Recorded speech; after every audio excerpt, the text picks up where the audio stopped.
L'information est tombée ce matin. La chambre d'instruction de Nîmes a décidé de remettre en liberté Ramón Cortés.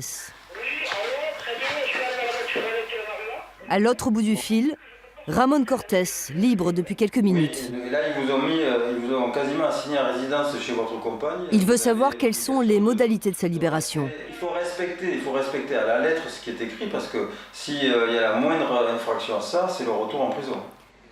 Condamné en octobre 2017 à 30 ans de réclusion criminelle pour l'assassinat de sa femme, Rosine Roig, Ramón Cortés attend depuis son procès en appel.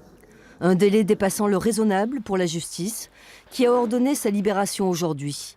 Une justice qui pointe du doigt l'engorgement des cours d'assises. Le message qui est envoyé par les magistrats, c'est de dire, écoutez, donnez-nous, si vous voulez ne pas être choqué par ce type de décision, donnez-nous les moyens de faire autrement, c'est-à-dire de juger les gens dans des délais plus convenables, parce que les cours sont encombrés, parce que la justice est rendue de manière très lente, que ce soit dans les domaines du droit du travail, droit commercial, droit civil, il n'y a pas que le pénal qui est concerné.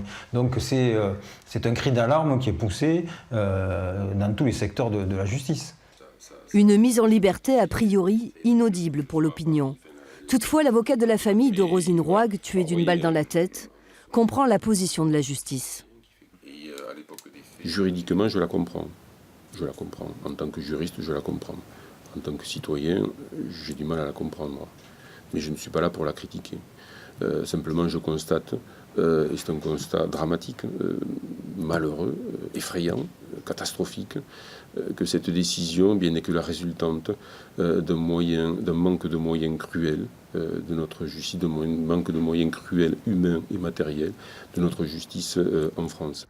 Libre jusqu'à son procès en appel en avril 2020, Ramón Cortés ne porte pas de bracelet électronique. Mais il est soumis à un contrôle strict et assigné à résidence dans son village dans l'Aude.